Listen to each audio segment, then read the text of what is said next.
Last class we were studying about the grammar, type 2 grammar, that is context free grammar, and we have found out that we can identify whether a grammar is type 2 or type 3 grammar till now. And in type 2 grammar we have also seen that there are something called epsilon production, and which can create some problems. So that epsilon production rules need to be deleted or need to be removed from the production. So अभी हम देखेंगे how to remove the epsilon production. So first of all let's start with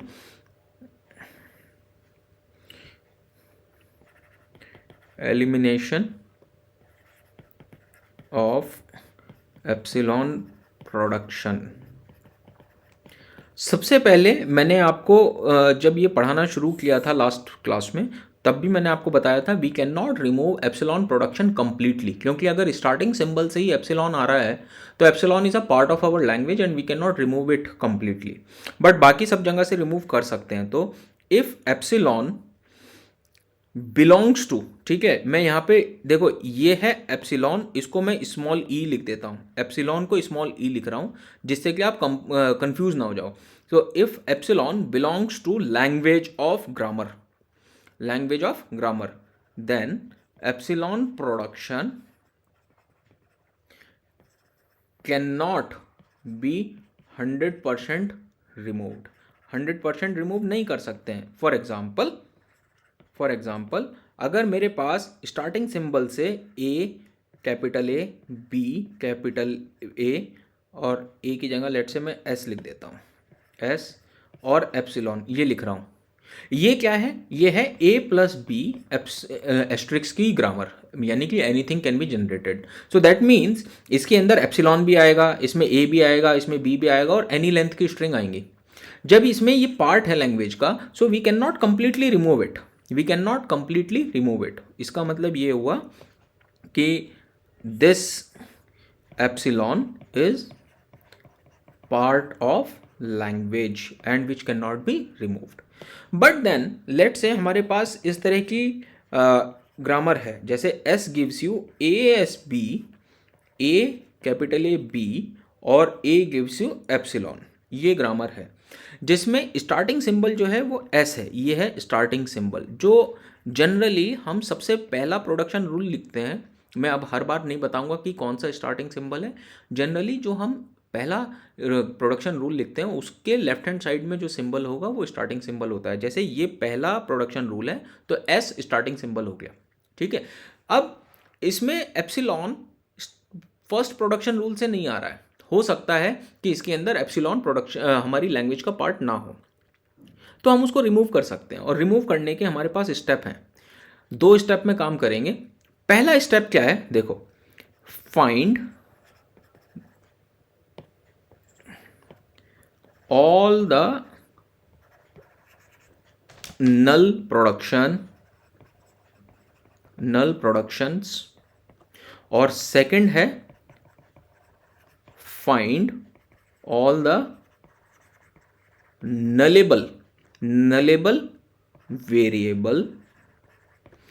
ठीक है, ये 2 काम करने हैं हमें. और उसके बाद हमें क्या लिखना है? उसके बाद हमें राइट production rules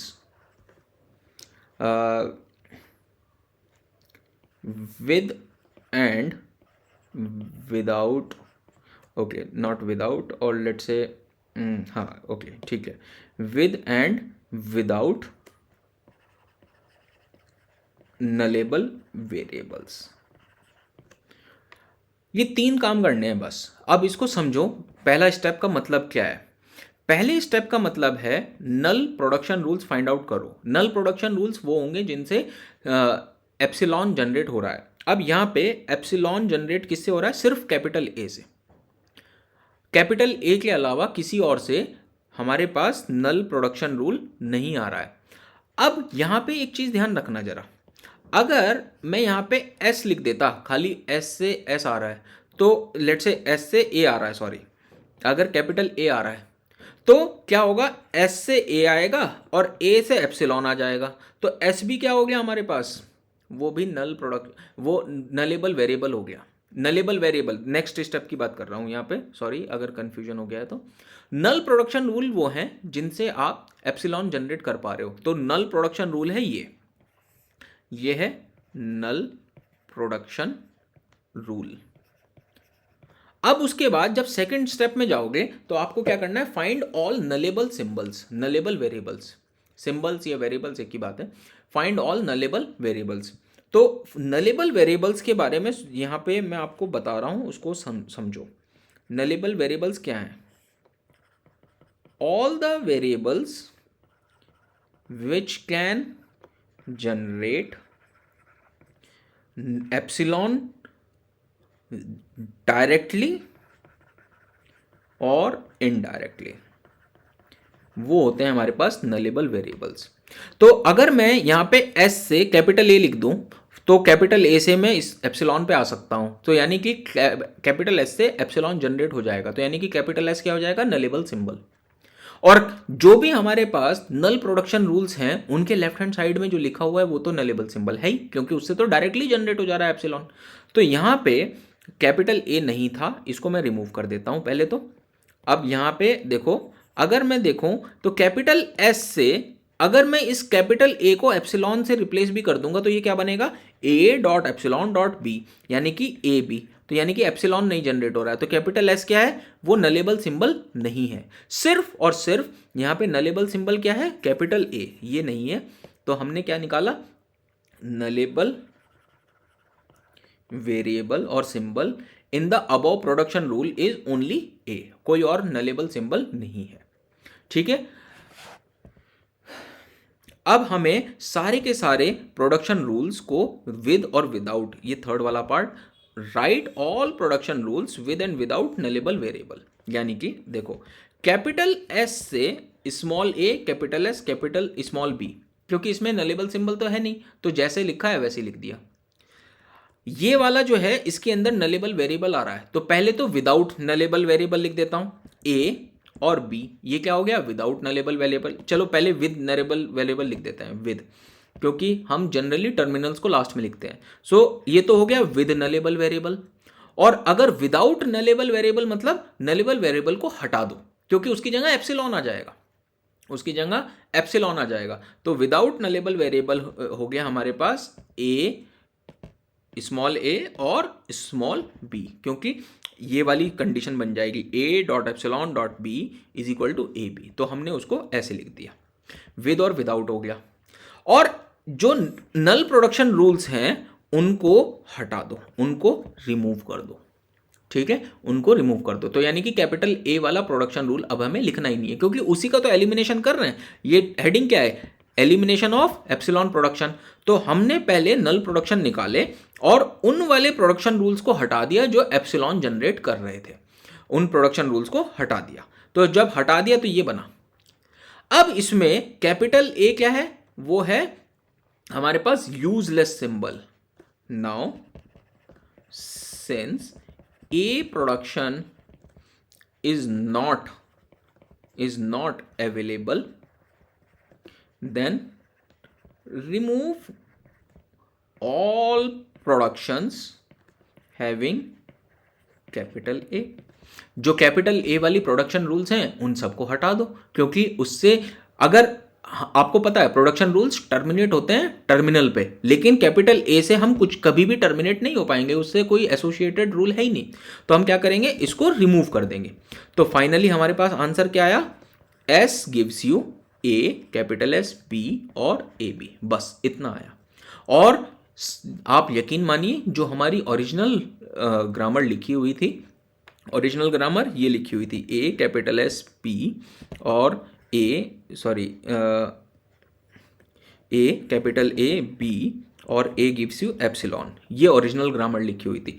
जो लैंग्वेज इससे जनरेट होगी same language in production rule से जनरेट हो जाएगी। अब यहाँ पे दो फायदे हुए, एक तो एम्बिग्विटी खत्म हो गई, जो एम्बिग्विटी नहीं कहेंगे, एक तो वो प्रॉब्लम खत्म हो गई जो हमने लास्ट क्लास में देखी थी, जिसमें कॉम्प्लेक्सिटी बहुत ज़्यादा आ रही थी जब नल प्रोडक्शन रूल्स थे। नल प्रोडक्शन रूल के साथ में कॉम्प्लेक्सिटी आ रही थी बिकॉज ऑफ p की पावर 2w+1, और अगर विदाउट नल प्रोडक्शन देखेंगे तो हम सी वाई के एल्गोरिदम यूज़ कर सकते हैं। उसमें आ रही थी लेंथ ऑफ डब्ल्यू का क्यूब, ये आ रही थी, तो हमारे पास अब कॉम्प्लेक्सिटी कम हो गई। पहला फ़ायदा तो ये हुआ। और दूसरा फ़ायदा क्या हुआ, नंबर ऑफ प्रोडक्शन रूल्स कम हो गए, तो हमें उनको स्टोर करने के लिए कम स्पेस चाहिए। यहाँ पे 3 प्रोडक्शन रूल थे, 1, 2 और 3, तो इनके लिए 3 प्रोडक्शन रूल के लिए ज़्यादा स्पेस चाहिए होगा, जबकि यहाँ पे 1 और 2 प्रोडक्शन रूल हैं, तो इनके लिए स्पेस कम चाहिए होगा। तो 2 फायदे हुए। तो अब जरा कुछ क्वेश्चंस करते हैं और उनसे बेहतर समझने की कोशिश करते हैं। So let's say this is our example, S gives you A B, capital A gives you A, capital A epsilon, capital B gives you B, capital B, epsilon. Let's say this is the production rules and we have to remove the epsilon productions. So step number 1, what are the production, what are the null production rules? So A gives you epsilon, B gives you epsilon, so these are the null production rules. And find out the nullable symbol. So find out the nullable symbol. Obviously nullable symbol कौन से हो जाएंगे हमारे पास, nullable symbol और variable ए और B तो हो ही गया, क्योंकि ए और बी से हमारे पास एप्सिलॉन जनरेट हो रहे हैं। और जब मैं ए और बी को एप्सिलॉन से रिप्लेस करूंगा तो एप्सिलॉन डॉट एप्सिलॉन, तो एस भी हमारे पास एप्सिलॉन जनरेट कर देगा। तो इसका मतलब तीनों के तीनों नलेबल सिंबल हैं। अब हमें क्या करना है, सिर्फ और सिर्फ इन प्रोडक्शन रूल्स को with and without nullable symbol लिखना है। तो पहले हमने क्या करा, पहले तो हमने लिखा S gives you A be with nullable symbol, फिर हमने लिखा विदाउट नलेबल सिंबल। अब विदाउट नलेबल सिंबल खाली एप्सिलॉन नहीं आएगा, पहले मैं एक को नलेबल सिंबल हटाऊंगा, फिर दूसरा नलेबल सिंबल हटाऊंगा, फिर दोनों हटाऊंगा। तो पहले एक हटाया तो कैपिटल ए बचा, फिर दूसरा हटाया तो कैपिटल बी बचा, और फिर दोनों हटाए तो एप्सिलॉन बचा। समझ में आई होगी ये बात आई थिंक। पहले हमने ए की जगह एप्सिलॉन रखा तो एप्सिलॉन डॉट बी, फिर बी की जगह एप्सिलॉन रखा तो ए डॉट एप्सिलॉन, इससे जनरेट हुआ बी, इससे जनरेट हुआ ए, और फिर एप्सिलॉन डॉट एप्सिलॉन दोनों को रखा तो जनरेट हुआ एप्सिलॉन। तो ये तीनों ऐड होंगे, ये तीनों ऐड होंगे। फिर उसके बाद ए कैपिटल ए, अब विदाउट नलेबल सिंबल तो ए कैपिटल ए और फिर सिंगल ए, क्योंकि पहले एक की जगह रखा और फिर दोनों जगह रखा। ऐसे ही बी में बी कैपिटल बी, फिर बी कैपिटल बी और फिर बी, और ये एप्सिलॉन हटा दिए क्योंकि इनको हटाने के लिए ये सारा काम किया था। अब ध्यान से देखो, स्टार्टिंग सिंबल से क्योंकि एप्सिलॉन जनरेट हो रहा है, तो यानी कि ये एप्सिलॉन हमारी लैंग्वेज का पार्ट है and we can not completely remove it. So this is our final answer. Got it everyone? Yes sir. Let's see another example. Sir इसमें CY के पॉसिबल नहीं है ना? ये CY के अलग चीज़ है बेटे। CY के इसलिए होती है क्योंकि हमें एग्जाम्पल एक स्ट्रिंग गिवन होगी, हमें ये फाइंड आउट करना है whether that string is belonging to our algorithm our grammar और not. For that purpose we use CY के। यहाँ पे एप्सिलॉन प्रोडक्शन रूल्स हमें रिमूव करने हैं, तो उससे CY के का कोई संबंध नहीं है। CY के एल्गोरिथम स्ट्रिंग को मैच करने के काम आती है।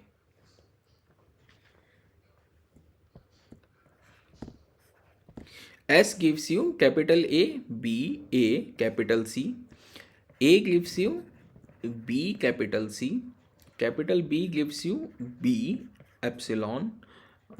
Capital C gives you capital D, epsilon. And capital D gives you small d. Let's say these are the production rules. Obviously, यहाँ पे हो सकता है आप इसको स्मॉल सी मान लो, लेकिन क्योंकि ये लेफ्ट हैंड साइड यहाँ पे लिखा हुआ है तो ये वेरिएबल है। अगर लेफ्ट हैंड साइड लिखा हुआ है तो इसका मतलब वो वेरिएबल है, क्योंकि लेफ्ट हैंड साइड में सिर्फ और सिर्फ वेरिएबल्स आते हैं हमारे टाइप 2 और टाइप 3 ग्रामर में। टाइप जब 1 ग्रामर देखेंगे तो वो सेंसिटिव ग्रामर होती है, उसमें लेटर और वेरिएबल दोनों आ सकते हैं। लेटर मतलब टर्मिनल और वेरिएबल, उसको बाद में देखेंगे। अभी हमने देखा है कि left hand side single variable आता है। Okay, so now see this. अब यहाँ पे सबसे पहले नलेबल सिंबल निकाल लेते हैं, क्योंकि फर्स्ट स्टेप तो आपको देखते ही समझ में आ रहा है कि ये नल प्रोडक्शन रूल्स हैं B और C वाले। उसके बाद इनको रिमूव कर देंगे, इसलिए हमें पता होने चाहिए ये। अब हमें क्या करना है, सबसे पहले नलेबल सिंबल निकालने हैं। तो नलेबल सिंबल्स क्या हुए, सबसे पहले बी है और सी है। उसके बाद अगर मैं बी और सी दोनों को एप्सिलॉन से रिप्लेस कर दूं यहां पे, तो ए भी हो जाएगा नलेबल सिंबल, और आई थिंक इसके अलावा कोई और नहीं होगा, क्योंकि यहाँ पे सब लेटर्स आ रहे हैं। जहाँ पे भी स्मॉल लेटर्स होंगे, स्मॉल लेटर्स अगर होंगे तो वो नलेबल सिंबल नहीं होगा, क्योंकि यहाँ पे इन दोनों को एप्सिलॉन से जनरेट अगर रिप्लेस कर भी दूंगा तो फिर भी स्मॉल लेटर्स बच जाएंगे, टर्मिनल बच जाएंगे। तो ये हमारे पास नलेबल सिंबल आ गए।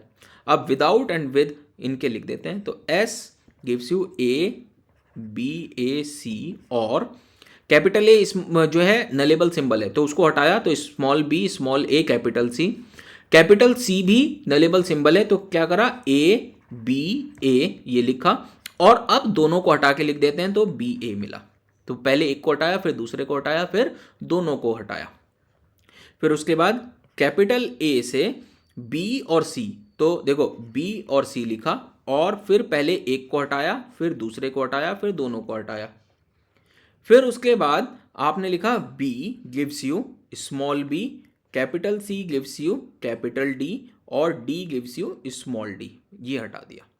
अब यहाँ पे एक चीज़ देखो, इसको तो हम हटा ही देंगे क्योंकि ये नल प्रोडक्शन रूल्स हैं, इनको हटा दिया। अब यहाँ देखो कैपिटल A से एप्सिलॉन जनरेट हो रहा है जो कि स्टार्टिंग सिंबल नहीं है। Capital A is not a starting symbol, starting symbol is our capital S। तो अगर ये सारा स्टेप करने के बाद में एप्सिलॉन कहीं पे जनरेट होता है, ठीक है, मैं दोबारा से बोल रहा हूं, स्टार्टिंग सिंबल छोड़ के बाकी सब जगह में से कहीं पे भी एप्सिलॉन जनरेट होता है ये सारा स्टेप करने के बाद, तो हम उसको डायरेक्टली रिमूव कर सकते हैं, उसकी हमें ज़रूरत नहीं है। तो हम इसमें से ये एप्सिलॉन डायरेक्टली हटा देते हैं, उसकी हमें ज़रूरत नहीं है। यहाँ पे मैं इस तरह से लिख देता हूँ लाल पेन से, जो कि आपको समझ में आ जाए। We can simply remove it, it is not required। okay, understood this? तो हमारा एप्सिलॉन प्रोडक्शन रूल्स हट गए हैं यहां से। कोई डाउट अभी तक इसमें? No sir। Now elimination of production rule is giving rise to the unit productions। see this, हमने जैसे ही एप्सिलॉन प्रोडक्शंस हटा दिए उसके बाद हमारे पास ये यूनिट प्रोडक्शन, यूनिट मतलब होता है वन, ओके, यूनिट मतलब one. So unit production rules generate हो गए हैं। ये वाले यूनिट प्रोडक्शन रूल्स वो प्रोडक्शन रूल्स होते हैं जिस वेरिएबल से सिर्फ एक सिंगल वेरिएबल पे जा रहे हो आप। ये यूनिट प्रोडक्शन रूल नहीं है, this is not unit production rule. Unit production rule वो हैं जो सिंगल लेटर्स हैं। अब देखो एक चीज देखो, मैं आपको समझाने की कोशिश करता हूं।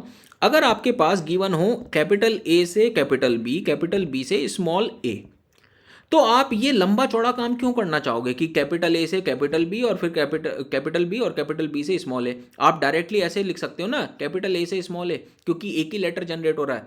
तो what you want to do is you want to remove this letter B and directly capital A से स्मॉल ए। तो unit production rules are making a big chain which is not required.